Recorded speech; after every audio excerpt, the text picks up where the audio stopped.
अस्सलाम वालेकुम एवरीवन। इस वीडियो में हम लोग कवर करेंगे यूवी विजिबल स्पेक्ट्रोस्कोपी। देखेंगे कि इसके अंदर क्या मसला है, क्या क्या समझने वाली चीजें और पेपर में क्या क्या हमने लिखना है अगर ये क्वेश्चन आ जाता है तो।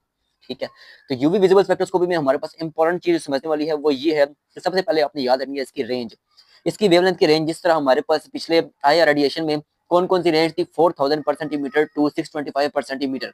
अब यहाँ पर रेंज क्या है, 200 नैनोमीटर टू 800 नैनोमीटर। पहली बात तो होगी रेंज। अब ये यूज किस लिए होता है, it is used to determine the conjugation in a particular molecule या compound। ये पर्टिकुलर मॉलिक्यूल या कंपाउंड में क्या डिटरमाइन करता है, कंजुगेशन। कंजुगेशन का मतलब क्या है कि एक कंपाउंड के अंदर या मॉलिक्यूल के अंदर बॉन्ड्स कितने हैं। ठीक है, अब हमें किस तरह पता लगेगा कि कितने बॉन्ड्स हैं एक पर्टिकुलर मॉलिक्यूल के अंदर। ये करता है एक यूवी विजिबल स्पेक्ट्रोस्कोपी का मतलब ये होता है कि ये यूवी विजिबल लाइट्स को एब्जॉर्ब करता है जिनकी वेवलेंथ होती है 200 नैनोमीटर से लेकर 800 नैनोमीटर तक।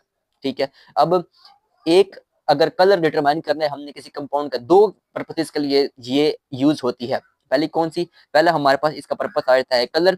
क्या, पहला पर्पस हमारे पास आ जाता है इसका कलर। ये चीजें नोट कर लो, पहला पर्पस इसका हमारे पास कलर है कि किसी कंपाउंड का कलर डिटरमाइन करना है तो हम लोग कौन सी यूज करते हैं, यूवी विजिबल स्पेक्ट्रोस्कोपी यूज करते हैं।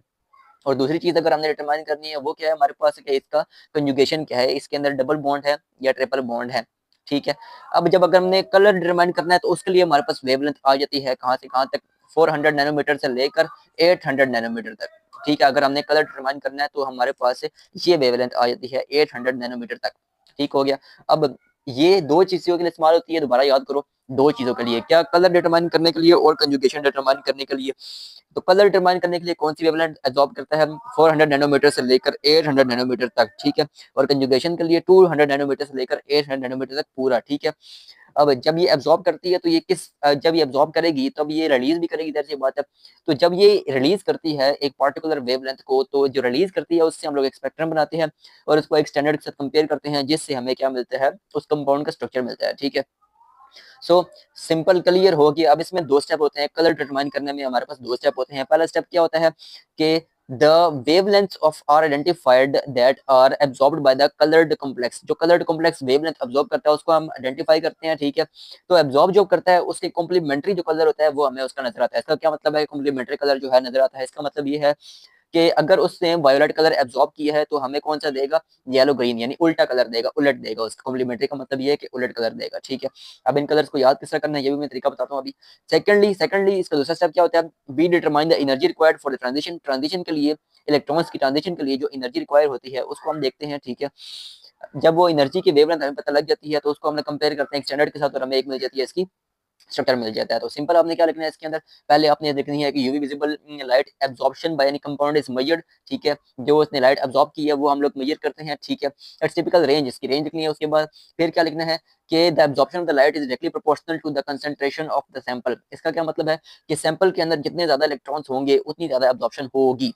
ठीक है, जितनी ज्यादा इलेक्ट्रॉन इसकी कहाँ पर होंगे, हमारे पास स्टेबल स्टेट में होंगे या ग्राउंड स्टेट में होंगे, तो उतने ज़्यादा एनर्जी इस्तेमाल होगी उन इलेक्ट्रॉन्स को कहाँ पर जाने के लिए, एक एक्साइटेड स्टेट में जाने के लिए।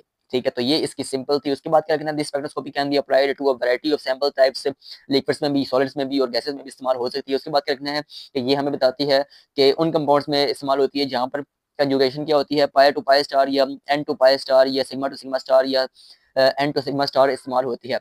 ठीक है, वहां पर ये इस्तेमाल होती है। ठीक है, उसके बाद colour compounds absorb small range, जो मैंने भी बताया था 400 नैनोमीटर टू 800 नैनोमीटर। तो ये इसकी कवर होगी ये कलर के लिए। उसके बाद हम लोग इसका तीसरा यूज क्या करते हैं, तीसरा यूज हम लोग इसके अंदर करते हैं इसका क्या यूज करने के लिए, कंसंट्रेशन डिटरमाइन करने के लिए। किसी पानी के अंदर अगर आपने कंसंट्रेशन निकालनी है, HCl की है, किसी और कंपाउंड की कंसंट्रेशन निकालनी है, तब भी हम किसका यूज करते हैं, यूवी विजिबल स्पेक्ट्रोस्कोपी का। अब इसके अंदर भी दो स्टेप्स आ जाते हैं।